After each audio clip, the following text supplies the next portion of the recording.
দুনিয়ার সম্পদ, লোভ, লালসা এগুলো নিয়ে পড়ে থেকো না। এই যে আমাদের ফ্যামিলি, আমাদের বাচ্চা কাচ্চা, আমাদের এত টাকা পয়সার হিসেব, মাস শেষে বাড়ি ভাড়া, গ্যাসের বিল, এইটা সেটা, আপনি কি মনে করছেন যে আপনি চলে গেলে এগুলো থেমে থাকবে? কিছুই থেমে থাকবে না, সব চলবে আগের মতো, থাকবেন না আপনি। এজন্য শাহাদাত ফয়সাল ওনার ফেসবুকে সর্বশেষে লিখে গিয়েছিল, আমি হীন দুনিয়া, মানে এমন দুনিয়া যেটাতে আমি নাই, সব চলে, সকাল গড়িয়ে বিকেল হয়, শীত শেষে গ্রীষ্ম আসে, দিন শেষে রাত নামে, সব চলে, নাই শুধু আমি। চিল্লায় বলেন ঠিক কিনা? তো এজন্য এগুলি একটু ভাবেন। অনেক ব্যস্ত আমরা, এই দুনিয়ার পুরো জীবনটা এটা হচ্ছে লালসাময় একটা জীবন, লোভ, মরিচিকা, মায়াজাল। এই মায়াজালে আমরা আটকে আছি, ফলে মৃত্যুর কথা আমরা ভুলে গিয়েছি। পাগলের মতো ছুটছি, আরো টাকা লাগবে, আরো খ্যাতি লাগবে, আরো যশ লাগবে, আরো দাপট লাগবে আমার। এত টাকা দিয়ে কি হবে? এত সম্পদ দিয়ে কি হবে? এত ব্যস্ততা দিয়ে কি হবে তোমার? স্টপ, থামুন, অনেক হয়েছে, আর না। থামুন, take a rest, take a breath and think about death. Think that you have to go back to your Lord. একটু বসেন না, একটু ভাবেন যে আমাকে চলে যেতে হবে, চলে যেতে হবে। এই কোলাহল, এই ব্যস্ততা, এগুলো থাকবে, থাকবো না আমি। সাইয়েদনা ওমর ফারুক বলেছেন, মুতু ক্বাবলা আন তামুতু, মরার আগে একবার মরো। হাসিবু ক্বাবলা আন তুহাসাবু আলাইকুম, তোমার হিসাব নেওয়ার আগে তুমি একবার নিজের হিসাবটা করো না। কাগজ বের করে একটু লিখো না, কি কি ভালো কাজ করছিলা, যেগুলো দিয়ে নাজাতের ওসিলা হতে পারে, 1 2 3, আর কি কি আকাম কুকাম করছো দেখো না, লিখে দেখো তোমার অবস্থাটা কি। মরার আগে একবার মরো। মরার আগে খাটের মধ্যে শুয়ে শটান করে চোখ বন্ধ করে একবার মরার ভান করে দেখেন কেমন লাগে। চোখটা বন্ধ করেন আর ভাবেন আপনি নাই, কি কি হতে পারে ভাবেন।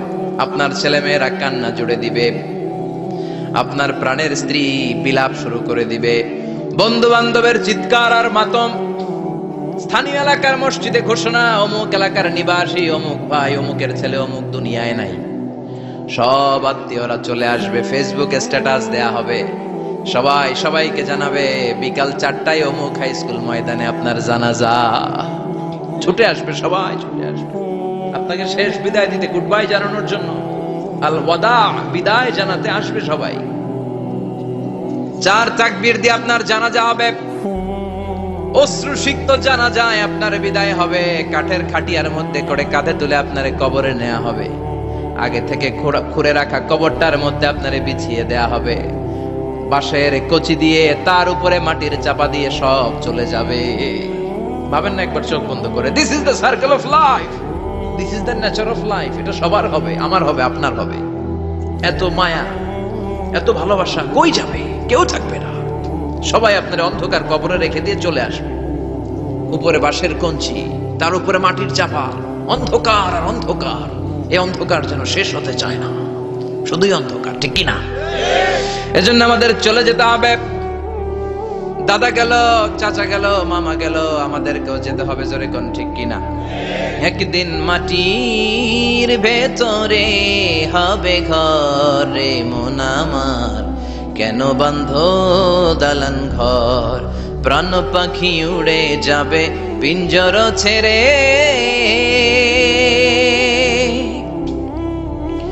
ধরা ধামে সবই রবে, তুমি যাবে চলে, বন্ধু বান্ধব যত, মাতা পিতা দ্বারা সুত, সবই হবে তোমার পরে মন আমার, কেন বাঁধ দালান ঘর, একদিন মাটির ভেতরে হবে ঘর রে মন আমার, কেন বাঁধ দালান ঘর, ঠিক কিনা?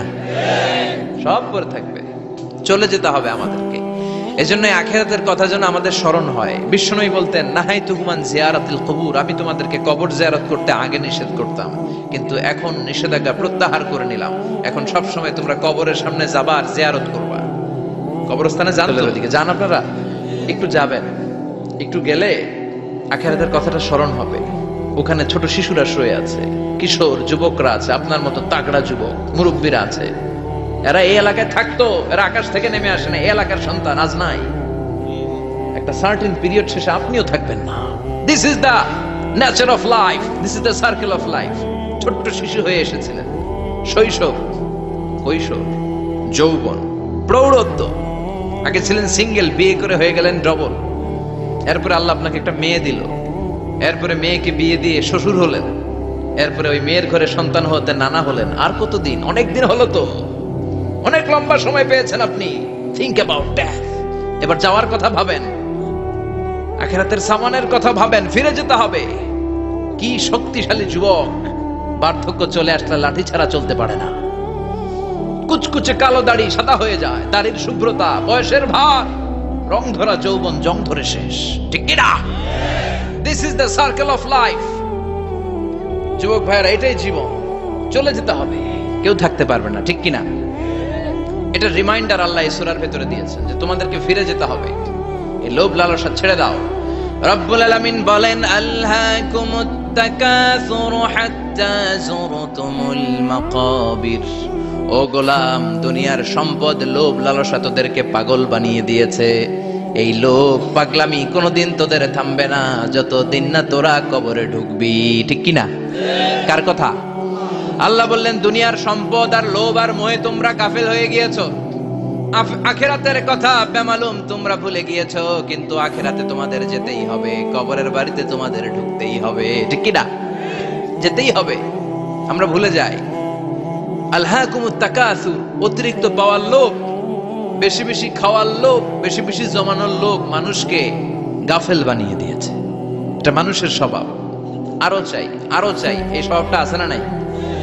এই আরো আরো আরো চাই, এই স্বভাবটাই মানুষকে কুড়ে কুড়ে শেষ করে দিয়েছে। এত লাগবে কেন তোমার? চাহিদার কোনো শেষ নাই। Unlimited demand of human being. যার আছে বেশি তার চাই বেশি। যার সাইকেল আছে তার হুন্ডা চাই, হুন্ডা আছে তো প্রাইভেট কার চাই, প্রাইভেট কার আছে তো প্লেন চাই, প্লেন আছে তো হেলিকপ্টার চাই, হেলিকপ্টার আছে তো ওইটা চাই, ওইটা আছে তো সেটা চাই, ঠিক কিনা? এলাকার মেম্বার যে হয়েছে চেয়ারম্যান হতে চায়, আছে না নাই? চেয়ারম্যান সাহেব এমপি হতে চায়, আছে না নাই? এমপি সাহেব মন্ত্রী হতে চায়, আছে না নাই? মন্ত্রী সাহেব প্রধানমন্ত্রী হতে চায়, আছে না নাই? কিন্তু এই দেশে সুযোগ নাই। কথা কন, এই দেশে প্রধানমন্ত্রী সিলেক্টেড। 2-3 জনের বাইরে কেউ প্রধানমন্ত্রী হইতে পারবি না, ঠিক কিনা? আমার এই জীবনে তো আমি 2-3 জনই দেখলাম। বেগম খালেদা জিয়া, মাননীয় প্রধানমন্ত্রী শেখ হাসিনার ছোট্টবেলা দেখেছি এরশাদকে, আমরা তখন ছোট। তো মানুষের চাহিদার কোনো শেষ নাই, যার আছে বেশি তার চাই বেশি। এজন্য বিষ্ণু বলেছেন, উনজুরু ইলা মান হুয়া আসফালা মিন, তোমার চেয়ে যে খারাপ আছে ওর দিকে তাকাও। ওয়ালা তানজুর মান হুয়া আ'লা মিন, তোমার চেয়ে যে ভালো আছে ওর দিকে তাকায়ও না, তোমার চেয়ে যে খারাপ অবস্থানে আছে ওর দিকে তাকাও। অনেকে নিজের অবস্থান নিয়ে সুখী না, এরকম আছে না নাই? আল্লাহ আমার এটা দিল না রে, ওইটা দিল না রে, পাইলাম না রে, কিচ্ছু হয় না, কি করব জীবনে, হতাশ। আসলে আছে কিন্তু অনেক কিছু, শুকরিয়া নাই, টাকা, ঠিক কিনা? নিজের অবস্থান নিয়ে সুখী না। কিন্তু অনেক লোক আছে তারা আপনার অবস্থানে পৌঁছতে চায়। তাদের দিকে তাকিয়ে দেখেন, আপনি যে অবস্থানে আছেন এই অবস্থানে পৌঁছাটা অনেকের কাছে স্বপ্ন। তারা প্রতিনিয়ত সংগ্রাম আর স্ট্রাগল করে যাচ্ছে আপনার অবস্থানে পৌঁছতে, আর আপনি এটা নিয়ে সন্তুষ্ট না। শেখ সাদির নাম শুনেছেন? বালাগাল উলা কাশাফাত দুজা, এই কবিতাটার রচয়িতা, ইরানের বিখ্যাত এক কবি। উনি একবার আর্থিক সমস্যার মধ্যে দিয়ে সময় কাটাচ্ছেন, টাকা নাই, পয়সা নাই, পায়ে দেওয়ার মতো জুতা নাই। উনি খুব দুঃখ পেলেন, হায় রে, আমি ইরানের এত বড় কবি, আমার পায়ে দেওয়ার মতো জুতা নাই। দুঃখ ভরা মন নিয়ে রাস্তায় হাঁটতে বেরোলেন। হাঁটতে হাঁটতে হঠাৎ দেখলেন একটা লোক শুয়ে শুয়ে কাঁদছে, ওই লোকটার 2টা পাই নাই, পাই নাই। উনি সেজদায় পড়ে গেলেন, আল্লাহর কাছে ক্ষমা চাইলেন, আল্লাহ অনেক দিয়েছো, শুকর আলহামদুলিল্লাহ। এজন্য যেই পরিস্থিতিতেই থাকি না কেন আমরা কি পড়বো? জোরে বলেন, কি পড়বো? এজন্য আল কানাতু মিনাল ইসলাম, অল্পে তুষ্ট থাকার নাম হলো ইসলাম। সম্পদ লাগবে কিন্তু সম্পদের পাহাড় লাগবে না, ঠিক কি না?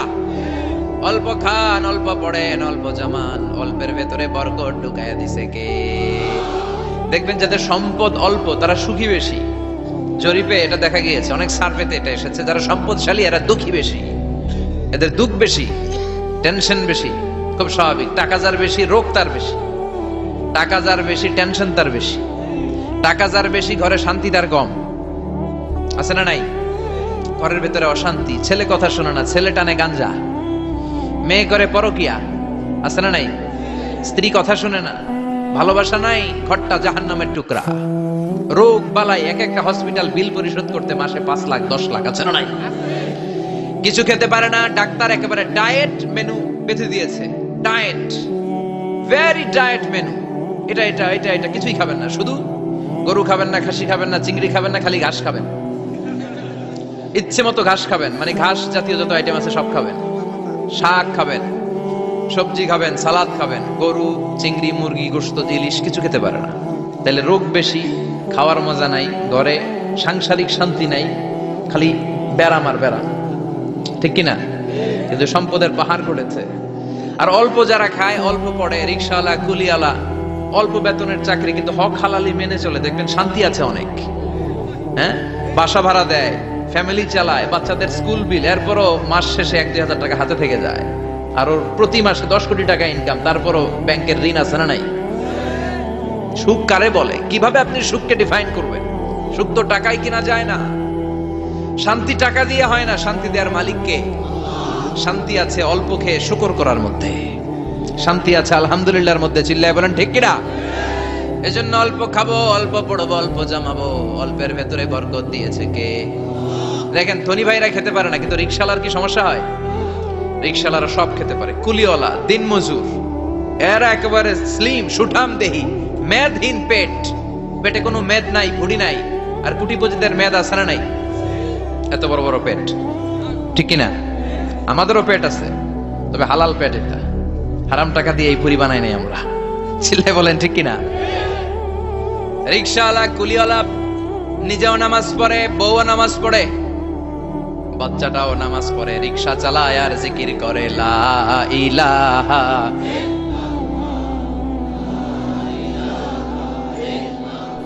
লা ইলাহা ইল্লাল্লাহু মুহাম্মাদুর রাসূলুল্লাহ সাল্লাল্লাহু। সুখ আর শান্তি, তাদের ঘরে সুখ। ধনী কোটিপতি, ভিআইপি, সিআইপিস, এদের রাতে ঘুম নাই, 1 ঘন্টা ঘুমানোর জন্য 4টা ট্যাবলেট খাওয়া লাগে, এরকম আছে না নাই? কিন্তু ঘুমের জন্য যে ট্যাবলেট খাওয়া লাগে, রিকশাওয়ালা এটা জানেই না। ওর যেখানে রাইত ওইখানেই, ওর মাথা বিছনায় লাগতে দেরি, ওর ঘুম আসতে দেরি হয়, ওর ঘুমে নাকের ডাকের আওয়াজে ট্রাকের ইঞ্জিনও ফেল। সুবহানাল্লাহ পড়েন। এজন্য অনেক বেশি সম্পদের পাহাড় করা লাগবে, এই চিন্তা যেন আমাদের মাথায় না আসে, চিল্লায় বলেন ঠিক কিনা? এজন্য রব্বুল আলামিন বলেন আলহাকুমুত তাকাসুরু হাত্তা যুরতুমুল মাকাবির। বেশি বেশি সম্পদ উপার্জনের আকাঙ্ক্ষা তোমাদেরকে আখিরাত থেকে গাফেল বানিয়েছে। এই গাফলতি কশিন কালেও তোমাদের কমবে না যতক্ষণ না তোমরা কবরে ঢুকবা। হাত্তা যুরতুমুল মাকাবির, মাকবারাতুনের প্লুরাল মাকাবির, যতক্ষণ না কবরে না ঢুকবা, কবরস্থান তোমার আবাসস্থল না হবে, ততক্ষণ পর্যন্ত এই চাই চাই মানসিকতা কমবে। মানুষের স্বভাব হলো আরো চাই, আরো চাই, আরো চাই করে ফকিরেরা। কারা? আল্লাহ গালি দিয়ে বললেন তোরা সব ফকিরনি, তোরা কি? ইয়া আইয়ুহান নাসু আনতুমুল ফুকারাউ ইলাল্লাহ ওয়াল্লাহু হুয়াল গানিয়ুল হামিদ। সুবহানাল্লাহ পড়েন। আল্লাহ ডেকে বললেন গোলাম আনতুমুল ফুকারা ইলাল্লাহ, তোমরা সবাই ফকির, ধনী হলো একজন, তিনি কে? আল্লাহ শুধু ধনী। আর মানুষের স্বভাব হচ্ছে আরো চাই, আরো চাই। ওর 2 তলা বিল্ডিং, আমার 3 তলা লাগবে, ওর 2টা গাড়ি আছে, আমার 3টা লাগবে, আছে না নাই? বিশ্বনবী বললেন কিয়ামতের আগ দিয়ে মানুষের মধ্যে আকাঙ্ক্ষায় প্রতিযোগিতা বেড়ে যাবে, প্রতিযোগিতামূলক টেন্ডেন্সি, কার চেয়ে কে বড় হতে পারে, কার চেয়ে কে বেশি টাকার পাহাড় বানাতে পারে, আছে না নাই? বিশ্বনবী বললেন ওয়া আনতারাল হুফাতাল উরাতাল আলাতা রিয়া আশ-শাইয়াতা তাওয়ালুনা ফিল বুনিয়ান। কিয়ামতের আগে এমন কিছু লোক যাদের গায়ে দেওয়ার মতো জামা ছিল না, পায়ে দেওয়ার মতো জুতা ছিল না, পেটে দেওয়ার মতো খাবার ছিল না, সমাজের কেউ তাদেরকে চিনতো না। হঠাৎ করে এই লোকগুলো ধনী হয়ে যাবে। And they will start to construct, they will compete to construct high rises building in the cities. শহরে গ্রামে এরা বড় বড় বিল্ডিং বানানো শুরু করবে। এই উঁচা উঁচা বিল্ডিং আমাদের সমাজে আছে না নাই? কৃষ্ণপুরে 2 তলা 3 তলা বিল্ডিং আছে নি? আছে। আজ থেকে 20 বছর আগে ছিল? আমি তো 20 বছর আগে যখন আসছি কিছুই ছিল না, খালি পানি আর পানি। আর এখন 2 তলা 3 তলার অভাব নেই। গরিপুর পাশে না আপনাদের? এদিকে গরিপুর। গরিপুরে যে বিল্ডিং আছে বাংলাদেশেও নাই, ঠিক কিনা? সারা বাংলাদেশের সবচেয়ে দামি জায়গা হচ্ছে গরিপুর বাজারের জায়গা, জানেন এটা? বসুন্ধরা, গুলশান, বনানী, বাড়িধারা, উত্তরার 3-4 ডবল দামে এই জায়গার, ঠিক কিনা? বিল্ডিং এর পর বিল্ডিং। আমি যখন ঢাকা যাই দেখি গরিপুর আসতেছে, মানে গরিপুরের বিল্ডিং আর শহরগুলো আস্তে আস্তে হাইওয়ের পাশাপাশি চলে আসতেছে। প্রতি বছর আইসা দেখি কিছু আগাইছে, 2-3 বছর পরে এইটা একেবারে হাইওয়ের সাথে চলে আসবে। খেয়াল করছেন? ঢাকা যাওয়ার সময় গরিপুর আগাইতেছে, খালি গরিপুরের বিল্ডিং, গরিপুরের শহর আগাতে আগাতে আগাতে ঢাকা চট্টগ্রাম মহাসড়কের কাছাকাছি চলে আসছে। এই যে বিল্ডিং বানানোর প্রতিযোগিতা, কুমিল্লা শহরে আজ থেকে 20-25 বছর আগে 5 তলা 6 তলা একটা বিল্ডিং ছিল না, এখন 10 তলা 20 তলা আছে না নাই? ঢাকায় আজ থেকে 20 বছর আগে 10 তলা বিল্ডিং খুঁজে পাইতেন আপনি? নাই। গোটা বিশ্বব্যাপী এখন টাওয়ার বানানোর প্রতিযোগিতা। বিশ্বনবী বললেন এদের কোনো টাকা ছিল না। পৃথিবীর সবচেয়ে বড় টাওয়ার এখন আরব দেশে, এদের কোনো টাকা ছিল না। আরব দেশের সৌদি আরব, কাতার, কুয়েত, বাহরাইন এখন স্বর্ণ আর তেলের খনি পেয়ে আল্লাহরে ভুলে যায়। এদের খাওয়ার মতো কিছু ছিল না। এদেরকে আমার দাদারে শুনতাম বলতো কাবলিওয়ালা বলতো। কি বলতো? এদেশে আসতো জায়নামাজ, তসবিহ ছড়া, খেজুর টেজুর বিক্রি করার জন্য। এরা জেলে পাড়ার লোক ছিল। আরব সাগরের তীরবর্তী এলাকার মানুষ, সাগরের মাছ মেরে এরা জীবন ধারণ করতো। আল্লাহ এদেরকে তেলের খনি দিলেন, গ্যাসের খনি দিলেন। এখন তারা বড় বড় টাওয়ার বানায়, আছে না নাই? বুর্জ আল খলিফা, কি উঁচা বিল্ডিং, 828 মিটার উঁচু। জেদ্দা আছে 1000 মিটার উঁচু কিংডম টাওয়ার। তাইওয়ানে আছে তাইপেডাং টাওয়ার 101 তলা। মালয়েশিয়া আছে পেট্রোনাস টুইন টাওয়ার 88 তলা। চায়নাতে আছে সাংহাই টাওয়ার, একটার পর একটা টাওয়ার। প্রতি বছর অ্যানাউন্স করতেছে যে ওদেরটা আছে আমাদেরটা বড় বানাও। কাতার কয় ওরা বানাইলে আমরা পারবো না কেন, আমরা বানাবো আরো বড়, আছে না নাই? শাগালাত কুমুত তাকাসুর, যে আরো লাগবে, আরো বড় হতে হবে, এই টেন্ডেন্সি মানুষকে আখিরাত থেকে একেবারে গাফেল বানিয়ে দিয়েছে। চিল্লায় বলেন ঠিক কিনা? টাকার পাহাড় বানাতে চায়, দরকার থাকলেও চায়, না দরকার থাকলেও চায়। বর্তমান পৃথিবীর সবচেয়ে ধনী লোকটার নাম জানেন কি নাম? হ্যাঁ, বিল গেটস। ওর যে কত টাকা ও নিজেও জানে না। ওর পকেট থেকে যদি $100 একটা বান্ডিল পড়ে যায়, এটা তুলতে ওর যত সময় লাগবে, ও না তুলে যদি হেঁটে যে আইডিয়া নিয়ে হাঁটতেছিল ওইটা নিয়ে হাঁটে, ওদিকে আরো বেশি ইনকাম হয়ে যাবে। এত টাকা তার, এটা তোলার সময় তো তার নাই। ওয়ারেন বাফেট নাম শুনছেন? হাজার হাজার কোটি ডলারের মালিক। প্রিন্স ওয়ালিদ বিন তালা, সৌদি ধনকুবের নাম শুনেছেন? ওর একটা বিমান আছে, প্রাইভেট জেট প্লেন। এই বিমানটার 70% মেড অফ গোল্ড। বিমানের 70% স্বর্ণ দিয়ে বানানো। গত কয়েক বছর আগে আমি ব্রুনাই গিয়েছিলাম। ব্রুনাইয়ের সুলতানের নাম হাসান আল বালখিয়া।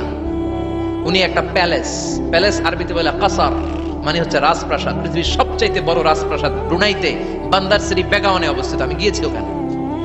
প্রায় 1800 থেকে 2000 কক্ষ আছে ওই প্যালেসে, রাজপ্রাসাদে। ওই রাজপ্রাসাদের টয়লেটের কমোড গুলো মেড অফ গোল্ড, স্বর্ণ দিয়ে বানানো। নাউজুবিল্লাহ পড়বেন না? এই হাসান আল বালখিয়া নিজে বিমান চালায়। ওর সংগ্রহে 500টা রোলস রয়েস লাক্সারিয়াস কার আছে। 500 রোলস রয়েস। গুগল ইউটিউব যারা করেন সার্চ দিলে দেখবেন ওর কি পরিমাণে গাড়ি। রোলস রয়েস গাড়ি হচ্ছে one of the luxurious car in the world. Car ব্র্যান্ডের মধ্যে যত দামি কার ব্র্যান্ড আছে এর মধ্যে রোলস রয়েস একটা, যেগুলোর দাম কমসে কম এদেশের টাকায় 8 কোটি থেকে 10 কোটি টাকা। আচ্ছা বলেন, এই গাড়িগুলো যারা হাই প্রোফাইলের ভিআইপিস, তারা ফ্যামিলির সবাইকে যদি একটা করে গাড়ি দেয়, একজনের কয়টা গাড়ি দরকার? 5টা, 10টা, 20টা। বললাম যে 20টা গাড়ি লাগবে ওনার।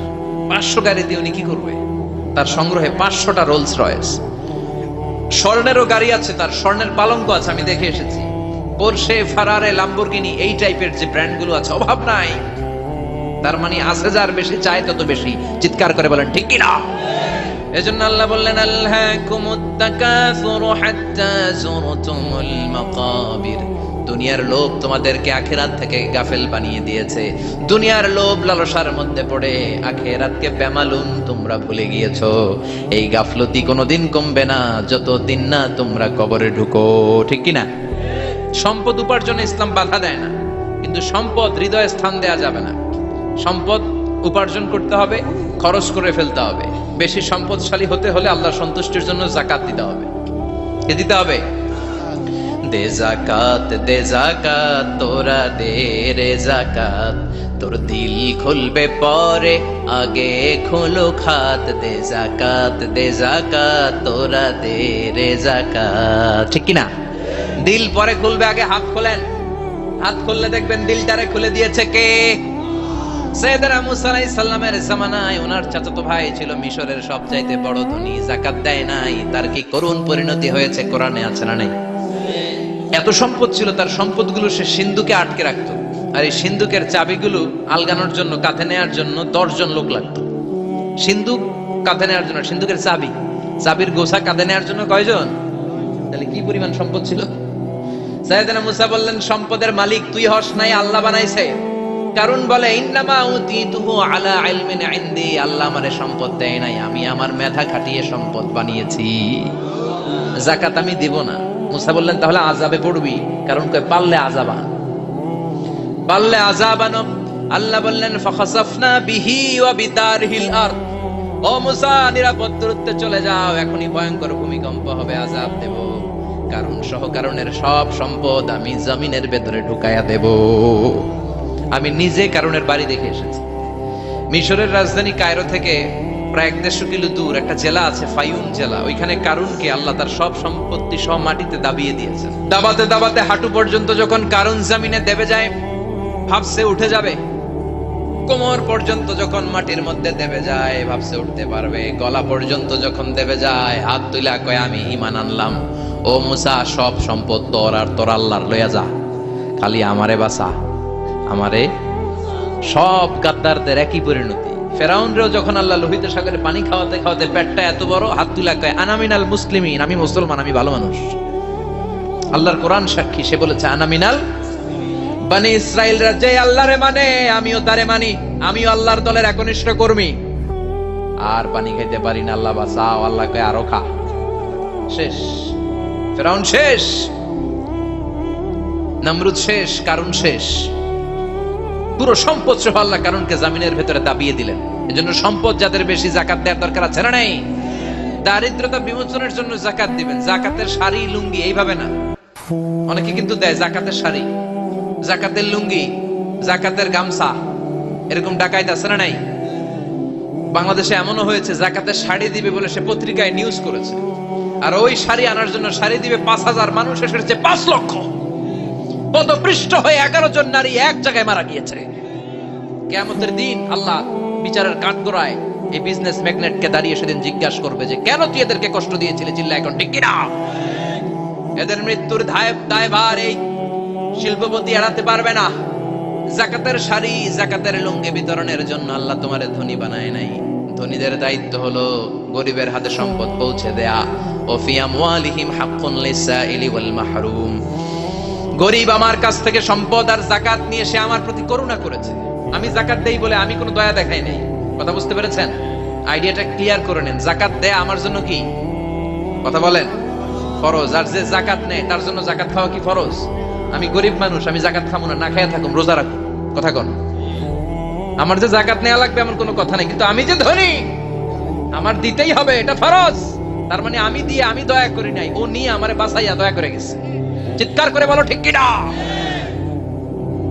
ইসলাম বলে রাস্তার এক পাশে 5 তলা আর এক পাশে গাছতলা, এটার নাম ইসলাম না। খেটে খাওয়া মানুষ, সুবিধা বঞ্চিত মানুষদের দ্বারে যে তুমি যাকাতের টাকা পৌঁছে দাও। যাকাতকে ফরজ করা হয়েছে দারিদ্রতা বিমোচনের জন্য। আপনি শাড়ি লুঙ্গি দিলে কি হবে?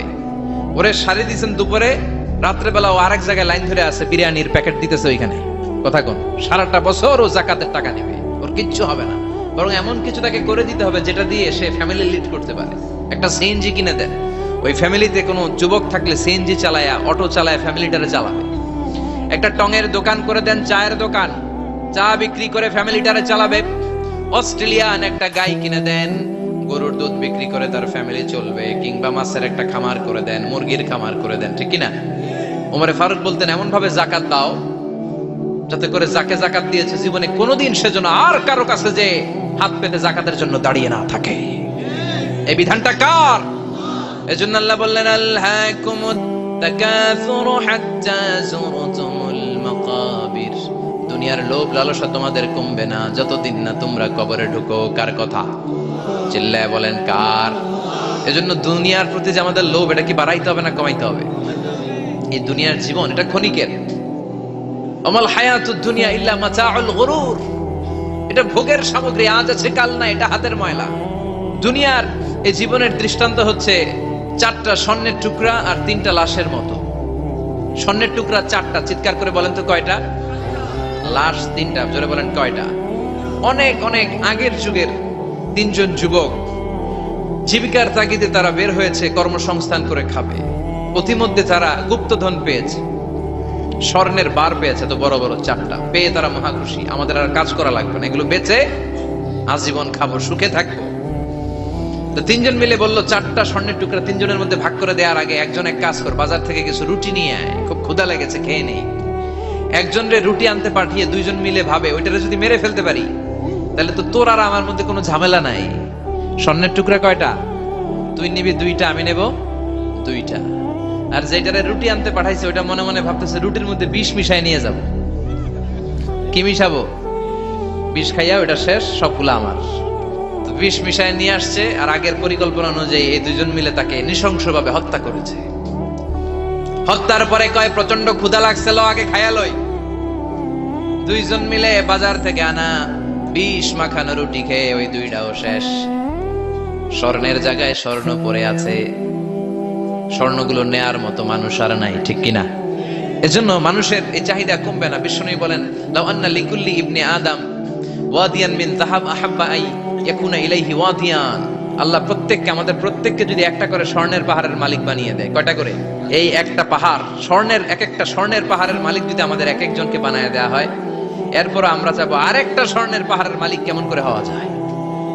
আচ্ছা বলেন তো, একটা স্বর্ণের পাহাড় আমার 14 পুরুষ বিক্রি করে খাইলেও শেষ করতে পারবো এটা? তো আরেকটা কেন লাগবে আমার? ওয়ালাই আমলা আফাহু ইল্লা তুরাব। বিষ্ণু বলেন, কবরের মাটি যতক্ষণ না তোর মুখে না ঢুকবে, তোর এই চাওয়া চাওয়া খাই খাই সব বন্ধ হবে না। এজন্য আল্লাহ বললেন, আলহাকুমুত তাকাসুরু হাত্তা যুরতুমুল মাকাবির। দুনিয়া তোমাদেরকে গাফেল বানিয়ে দিয়েছে, গাফলতি কমবে না যতদিন না কবরে ঢুকো। কবরে ঢুকা লাগবে, কবরে ঢুকা লাগবে না? কবরে আমাদেরকে যেতেই হবে, যেখানেই থাকেন। কবরের প্রশ্ন আছে না নাই? অনেকে বলে, হুজুর বিমান হামলায় মারা গিয়েছে, বিমান জ্বলে পুড়ে ছাই হয়ে গিয়েছে, তার কবর কোথায়? তার আত্মাটা যেখানে আছে ওই জায়গায় প্রশ্ন আছে না নাই? অনেকে বলে, হুজুর সাগরের মধ্যে পড়ে মারা গিয়েছে, তিমি মাছ খেয়ে ফেলেছে, তার কোনো অস্তিত্ব নাই, কিন্তু তার রুহুটা আছে না নাই? প্রতিটা রুহু সংরক্ষণ করে কে? প্রত্যেকটা আত্মা আল্লাহর কাছে সংরক্ষিত থাকে। প্রতিটা রুহু, প্রতিটা মানুষ মালাকুল মাউতকে দেখতে পায়। আপনিও দেখবেন, আমিও দেখব। মুমিনদের কাছে এসে মালাকুল মাউত একজন যুবকের বেশে সাদা ধবধবে জুব্বা পরে সুগন্ধি মেখে মুমূর্ষু ব্যক্তির শিয়রে বসে বসে বলে, ইয়া আইয়াতুহান নাফসুল মুতমাইন্না, হে প্রশান্ত আত্মা, উখরুজি ইলা মাগফিরাতুল্লাহি ওয়া রিদওয়ানি, আল্লাহর ক্ষমা আর দয়ার দিকে বের হয়ে আসো। বলা মাত্রই মুমিনের আত্মাটা স্মুথলি বের হয়ে আসে। কাফান মিন আকফানিল জান্নাহ, হানুত মিন হানুতিল জান্নাহ, জান্নাত থেকে আনা সুগন্ধি কাফনের মধ্যে পেঁচিয়ে তিনি রূহটাকে নিয়ে ইল্লিনে চলে যায়। সরাসরি দেখে মালাকুল মাউতকে। আর যারা ইসলাম বিরোধী, কোরআন বিরোধী, তাদের সামনে এসে মালাকুল মাউত ত্রাস সৃষ্টি করে। আগে ধমক। হাইওয়েতে মাঝে মাঝে ডাকাতি হয় না? বাসগুলোর মধ্যে যখন ডাকাতি হয়, বাসে থাকে 50 জন, ডাকাত ঢুকে 5 জন, এই 5 জনের ভয়ে সবগুলো পেশাব করে দেয়। কারণ ত্রাস সৃষ্টি করে, এসেই চাইনিজ কুড়াল দিয়ে আগে কুবায় দেয় 4-5 জনের। রক্ত দেখে কি দেওয়ার সব আগে রেডি করে রাখে। মালাকুল মাউত এসে কাফের নাস্তিক মুশরিকদের সামনে সেরকম একটা ত্রাস সৃষ্টি করে, ভয়ে লোকটা কাঁপতে থাকে। ওর কাছে ভদ্র ভাষায় কথা বলে না, সুন্দর জামা পরে আসে না, কালো কুচকুচে চেহারা, ভয়ঙ্কর একটা রূপ নিয়ে, আকৃতি নিয়ে ইসলাম বিরোধীদের মাথার সামনে আসে, দুর্গন্ধযুক্ত চেহারার দেহ নিয়ে ধমক দিয়ে বলে, ও পাপাত্তা, ইয়া আইয়াতুহান নাফসুল খাবিসা উখরুজি ইলা গাদাবিল্লাহ, এ পাপাত্তা, আল্লাহর রাগ, ক্রোধ আর গজবের দিকে বের হয়ে আয়। মুমিনের আত্মা বলার সাথে সাথে যেমনি মুমিনের দেহ থেকে বের হয়ে জান্নাতি কাফনের ভেতরে ঢুকে, কাফেরদের আত্মাও কি এরকম তাড়াতাড়ি বের হতে চায় নাকি? কাফেরদের আত্মা বের হতে চায় না, ডানে দৌড় বায়ে দৌড়, সামনে দৌড়, পেছনে দৌড়, আহা দৌড়াদৌড়ি করে।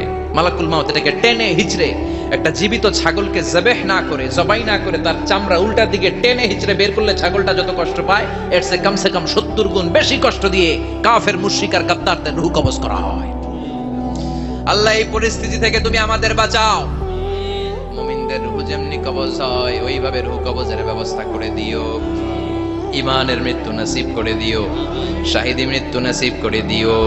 আমাকে শহীদ করে সেই মিছিলে শামিল করে নিও, যে মিছিলের নেতা মীর হামজা খোবায়েবে খাব্বাব, আল্লাহর কাছে ছিল অতি প্রিয়, শামিল করে নিও। আমাকে শহীদ করে সেই মিছিলে শামিল করে নিও। পড়েন আমিন। আরো জোরে পড়েন আমিন।